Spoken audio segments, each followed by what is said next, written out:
Hello 100 మంది నేరస్తులైనా తప్పించుకోవచ్చు, కానీ ఒక్క నిర్దోషి కూడా శిక్ష పడకూడదనేది మన రాజ్యాంగం చెప్తుంది. సరిగ్గా అంత గొప్ప రాజ్యాంగాన్ని విస్మరించి అధికారులు వ్యవహరించిన తీరుతో ఒక అమాయకుడికి ఏడాదిన్నర జైలు శిక్ష అనుభవించాల్సి వచ్చింది.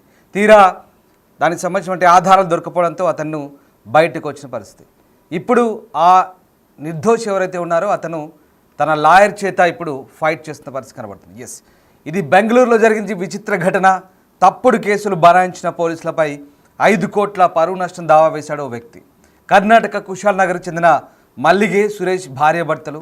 మల్లిగే మిస్సింగ్ కావడంతో పోలీసులకు భర్త సురేష్ ఫిర్యాదు చేశాడు. అప్పుడే ఓ మహిళ అస్థిపంజరం లభించడంతో అది మల్లిగే అస్థిపంజరంగా భావించారు పోలీసులు. మల్లిగేను భర్త సురేష్ హత్య చేశాడంటూ పోలీసులు అరెస్ట్ చేశారు. సురేష్కు జైలు శిక్ష కూడా కోర్టు విధించింది. ఏడాదిన్నర పాటు జైలు శిక్ష అనుభవించాడు సురేష్. ఇంతలో మల్లిగా మరొకరితో తిరగడాన్ని సురేష్ స్నేహితులు గమనించారు. ఇదే విషయాన్ని కోర్టు దృష్టికి సురేష్ తీసుకెళ్లాడు. అస్థిపంజరానికి DNA పరీక్ష చేస్తే ఆ రక్త నమూనాలు సరిపోలేదు. మల్లిగను కోర్టులో ప్రవేశపెట్టాలని పోలీసులకు ఆదేశించారు. తాను మరో వ్యక్తిని పెళ్లి చేసుకున్నట్లుగా ఆ మల్లిగే కోర్టుకు తెలిపింది. దీంతో పోలీసుల వైఫల్యాన్ని కోర్టు తప్పుపట్టింది. ఈ క్రమంలో సురేష్ను నిర్దోషిగా ప్రకటించింది కోర్టు. తనపై తప్పుడు కేసులు పెట్టిన పోలీసులపై సురేష్ ఇప్పుడు హైకోర్టులో రిట్ పిటిషన్ వేశారు. 5 కోట్ల పరువు నష్టం దావా వేస్తూ కర్ణాటక హైకోర్టును ఆశ్రయించిన పరిస్థితి కనబడుతూ ఉంది. సో మొత్తం మీద రాజ్యాంగాన్ని ఉల్లంఘిస్తూ అధికారులు ప్రదర్శించిన తీరుకు ఒక వ్యక్తి ఏడాదిన్నర పాటు జైలు శిక్ష అనుభవించాల్సి వచ్చింది. అయితే సరైన ఆధారాలు లేని కారణంగా అతన్ని నిర్దోషి అంటూ తీర్పు వెలువరించింది న్యాయస్థానం. దీనిపై బాధితుని తరపు న్యాయవాది స్పందించారు. తన క్లయింట్కు జరిగిన అవమానానికి 5 కోట్ల రూపాయల పరువు నష్టం దావా వేశాడు. అసలు ఈ నిర్దోషి పరువు నష్టం దావా కథ ఏంటో ఒక్కసారి తెలుసుకునే ప్రయత్నం చేద్దాం. మీరు చూస్తున్న దృశ్యాలు, ఇతని పేరు సురేష్, ఒక నిర్దోషి, తప్పు చేయని వ్యక్తి, కానీ 7.5 పాటు జైలు శిక్ష అనుభవించాడు. పోలీసులు చేసిన తప్పిదానికి చట్టాలు ఉన్నోడికే చుట్టాలంటారు కదా. కానీ ఇక్కడ ఈ అమాయకుడికి నిజంగా అది అక్షరాల నిజమే. ఎందుకంటే ఇతను పాపం ఏదో భార్య తప్పిపోయిందంటూ పోలీస్ స్టేషన్కి వెళ్ళాడు. కానీ రివర్స్లో ఆ భార్యను నువ్వేంచి అక్కడెక్కడో ఈ పోలీసులు ఏంటంటే కొన్ని సందర్భాల్లో ఆ కేసులు అన్నీ ఎక్కువైపోయి చిరాకుంటుంది అనమాట. ఎక్కడికెక్కడికో లింక్ చేస్తుంటారు. సో ఎక్కడో ఏదో ఆస్తిపంజరం దొరికితే ఆ ఆస్తిపంజరం నీ భార్యదే, అది నువ్వే చంపావు, ఇదంతా నువ్వే డ్రామా మళ్ళీ కథ అల్లుతున్నావు అంటూ ఆస్తిపంజరానికి ఇతనికి లింక్ పెట్టి అది నీ భార్యదే, అది నువ్వే చంపావంటూ ఉల్టా అతనిపైన కేసు పెట్టి కోర్టులో సబ్మిట్ చేసి అవి ఎవిడెన్స్గా చూపించి అతన్ని దోషిగా తేల్చి ఏడాదిన్నర పాటు జైల్లో పెట్టారు. చూడండి ఎంత దారుణమో.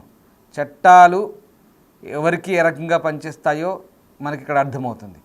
వాస్తవానికి తర్వాత ఇక్కడే సీన్ కట్ చేస్తే మొత్తం వ్యవహారం బయటపడిన తర్వాత ఇప్పుడు పోలీసులు నాలుగు ఖర్చుకుంటున్నారు. అయ్యయ్యో మేము చేసిన తప్పు కదా, ఆ రోజు మేము చేసిన తప్పు, ఇది మామూలు తప్పు కాదు. ఇప్పుడు హైకోర్టుకు వెళ్తున్నాడు అతను. ఇప్పుడు అసలు కథ తెలబోతుంది. ఎస్, ఒక్కసారి మీకు ఆ స్టోరీ ఏంటో ఆ విషయంలోకి వెళ్దాం. కర్ణాటక రాష్ట్రంలోని కొడుగు జిల్లా ఉంటుంది. అక్కడ కుషాల్ నగర్లో ఈ మల్లిగే సురేష్ అనే దంపతులు ఇద్దరు కూడా కలిసి జీవిస్తున్నారు. ఒకరోజు తన భార్య మల్లిగే కనిపించలేదంటూ సురేష్ పోలీసులకు ఫిర్యాదు చేశాడు. కేసు నమోదు చేసుకున్న పోలీసులు దర్యాప్తును అయితే ముమ్మరం చేశారు. ఈ క్రమంలోనే ఆ బెట్టదరపుర అనే ప్రాంతంలో ఓ మహిళ అస్థిపంజరం కనిపించింది. ఇలాంటి పరీక్షలు జరపకుండానే అది మల్లిగదంటూ నిర్ధారించారు పోలీసులు. తన భార్యను సురేషే హత్య చేసి మిస్సింగ్ కేసు పెట్టినట్టుగా పోలీసులు భావించారు.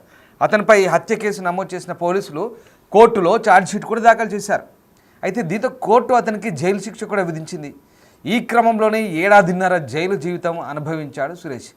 ఇక ఇప్పుడే సరిగ్గా ఇదే సమయంలో అసలు కథ బయటపడింది.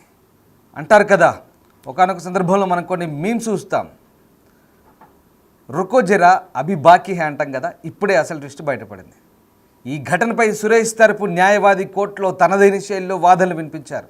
తన క్లయింట్ సురేష్ 2020 డిసెంబర్లో మల్లిగే కనిపించలేదని పోలీసులకు ఫిర్యాదు చేశాడని, అయితే ఆ సరైన దర్యాప్తు జరపని పోలీసులు సురేష్ హత్య చేసినట్లు అనవసరంగా తన క్లయింట్పై అభియోగాలు మోపారంటూ ఆ లాయర్ వాదించాడు. సురేష్ తన భార్య మల్లిగను హత్య చేశాడన్నట్లు సరైన ఆధారాలు లేవంటూ కోర్టుకు వివరించాడు. 2025 ఏప్రిల్ 1న సురేష్ భార్య మల్లిగే వేరొకరితో తిరగడాన్ని అతని స్నేహితులు చూసినట్లు న్యాయమూర్తికి తెలిపారు. ఇది అసలు ట్విస్ట్. అసలు ఆ భార్య చనిపోలేదు, సురేష్ భార్య మల్లిక చనిపోలేదు, ఇతను చంపలేదు. ఆమె ఆ మల్లిక వేరేవాడితో లేచిపోయింది లిటరల్లీ. ఇంతకుమించి మనం ఏమనలే ఇంకా, ఎందుకంటే భర్తను కాదని వేరే వ్యక్తితో వెళ్ళిపోయింది. అది చూశారు, సురేష్ స్నేహితులు చూశారు. అప్పుడు బండారం అంతా బయటపడింది. అది ఆమె వేరొకరితో తిరగడం చూసినట్టుగా అతని స్నేహితులు న్యాయమూర్తికి చెప్పారు కోర్టులో. ఆమెను కోర్టులో కూడా ప్రవేశపెట్టి DNA పరీక్షలు నిర్వహిస్తే అస్థిపంజరం శాంపిల్స్తో మల్లిక రక్త నమూనాలు సరిపోలేదు. వాటికి సంబంధించిన మెడికల్ రిపోర్ట్లు కూడా కోర్టు ముందు ఉంచారు. ఇక సురేష్ తరపు అడ్వకేట్ నడగా వాటితో పాటు ఆ గ్రామస్తులు, బంధువులు, సన్నిహితుల సాక్ష్యాలను కూడా కోర్టు పరిగణలోకి తీసుకుంది. ఆ తర్వాత ఈ బెట్టధరపుర పోలీసుల వైఫల్యాన్ని, దర్యాప్తు తీరును తప్పుబట్టింది న్యాయస్థానం. ఛార్జ్షీట్లో దాఖలు చేసిన తప్పుడు సమాచారంపై పోలీసులను ప్రశ్నించింది. ఆ వ్యవహారాన్ని సీరియస్గా తీసుకున్న ఈ కోర్టు మల్లికను వెంటనే కోర్టులో హాజరుపరచాలని పోలీసులకు ఆదేశించింది.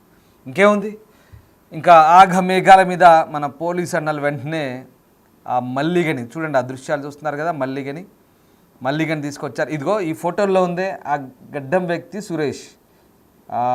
పాపం, ఓకే పాపం అనాల్సింది, ఎందుకంటే అమాయకుడు అనవసరంగా 1.5 ఏళ్ల జైలు శిక్ష అనుభవించాడు, తెలియని పాపాన్ని. అదిగో ఆ పింక్ డ్రెస్లో వస్తుందే ఆవిడేం మల్లిగే. ఈ మల్లిగే తక్కువది కాదు, మల్లిగే ఆ భర్తను వదిలేసి ఇంకో వ్యక్తితో, పరాయి వ్యక్తితో వెళ్ళిపోయింది. సరే వెళ్తూ కనీసం సరే వెళ్తూ చెప్పి వెళ్తారేంటి మీరు, మరీ బాగున్నారు, ఎవరు చెప్పి వెళ్తారు? సో వెళ్తూ వెళ్ళిపోయింది. పాపం ఈ సురేష్ ఏంటి, పాపం తన భార్య తప్పిపోయింది, బాబు నా భార్యను కొంచెం వెతికి పెట్టండి సార్ అంటూ పోలీసుల దగ్గరికి వెళ్ళాడు. ఇక మన పోలీసుల వ్యవహారం కొన్ని సందర్భాల్లో ఎలా ఉంటుంది మీకు ఇందాక చెప్పాను కదా. సో ఇక్కడ సరే మిస్సింగ్ కేసు పెట్టారు, అంతలోనే అక్కడెక్కడో అస్థిపంజరం దొరికింది. ఇక వీళ్ళకి ఏదో ఒకటి ఫైల్ చేయాలి కదా, ఆ రోజుకి ఆ రికార్డు నిండాలో, లేదో FIR ఫైల్ చేయాలో, ఏదో ఒక టార్గెటా, సరే వాటెవర్. పోలీసులు ఏం చేస్తారు, ఆ చిరాకులో ఆ అస్థిపంజరం నీ భార్యదే, అది నువ్వే చంపావు, నేను కాదు మొర్రో, అసలు నేను ఎందుకు చంపుతానని ఎంత చెప్పినా వినకుండా ఎంత మొత్తుకున్నా వినకుండా వాళ్ళ స్టైల్లో అతన్ని ఇంకా శిక్షించి కొట్టి ఆఖరికి ఆ ఎవిడెన్స్లు కొన్ని అస్థిపంజరాలై ఈయన భార్యగానే నిరూపించి కోర్టులో సబ్మిట్ చేసి ఎవిడెన్స్ అన్నీ కూడా మళ్ళీ వెంటనే అతన్ని 1.5 ఏళ్ల పాటు జైల్లో పెట్టారు. అసలు సంగతి ఇక్కడ మనకు ఒక విషయం గుర్తుపెట్టుకోండి, నేను మళ్ళీ చెప్తున్నాను 100 మంది నేరస్తులు తప్పించుకునే సరిగ్గా ఒక్క నిర్దోషికి శిక్ష పడకూడదంటూ మన రాజ్యాంగం చెప్తుంది. చాలా సీరియస్ ఇది.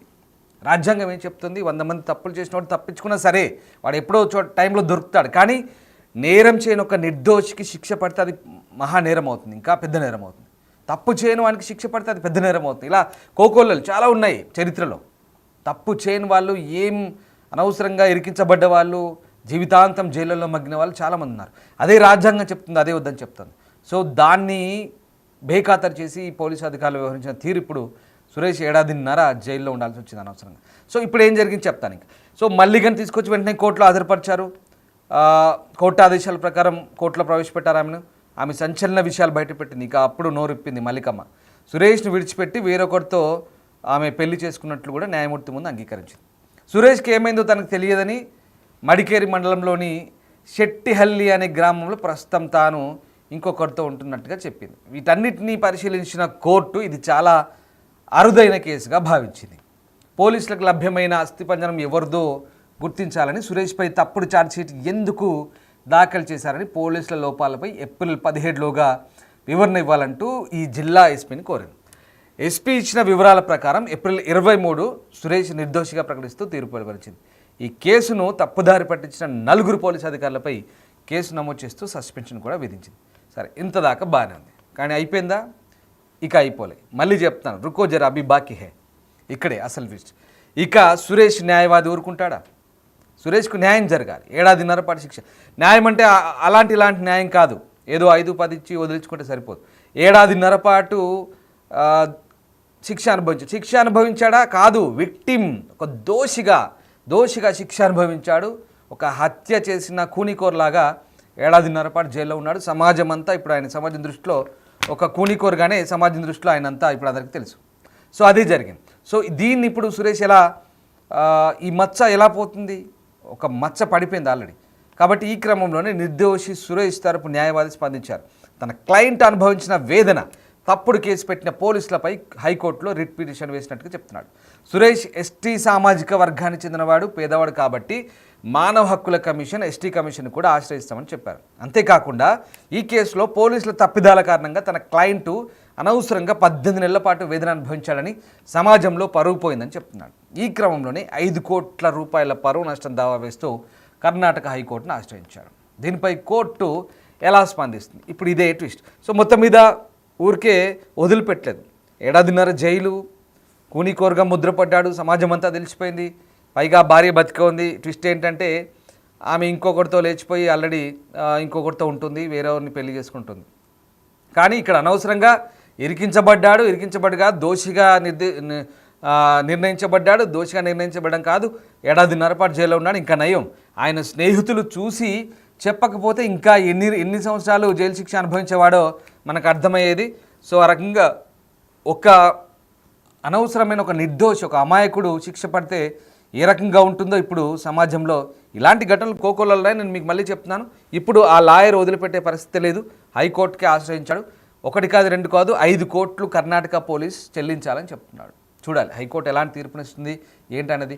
ఒకటి మాత్రం నిజం, డబ్బులు ఇచ్చినా ఇవ్వకపోయినా పరువు నష్టం కింద అది పక్కన పెడితే ఒక అమాయకుడికి శిక్ష పడి పోలీసుల నిర్లక్ష్యం, రాజ్యాంగానికి తూట్లు పొడుస్తూ కొంతమంది వ్యవస్థలో ఇలాంటి చేసే తప్పిదాలు అమాయకులకు శిక్షలు పడుతున్నాయి. అమాయకులు అనవసరంగా వేదన అనుభవిస్తున్నారు. ఆ సురేష్ అనుభవించిన వేదన అంతా ఇంత కాదు. నేను మీకు స్టోరీ చెప్తుంటే మీరు వింటుంటే ఇది విన్నంత చెప్పినంత ఈజీ కాదు. పాపం చాలా వేదన అది. ఆ సురేష్ ఎంత బాధ అనుభవించాడో. 1.5 ఏడాది పాటు జైల్లో ఉన్నాడు. ఇంకా నయం, ఆ ఫ్రెండ్స్ ఆమెను గుర్తుపట్టి బండారం అంతా బయట పెడితే నయమైంది. లేకుంటే యావజ్జీవ శిక్ష విధించేవాడు. అక్కడే మా పుణ్యకాలం అంతా గడిచిపోయేది. లక్కీగా అదృష్టవశాత్తు బయటపడ్డాడు. 5 కోట్లకు డిమాండ్ చేస్తున్నాడు. చూడాలి కర్ణాటక పోలీస్ ఇప్పుడు ఏం చెప్తుందో.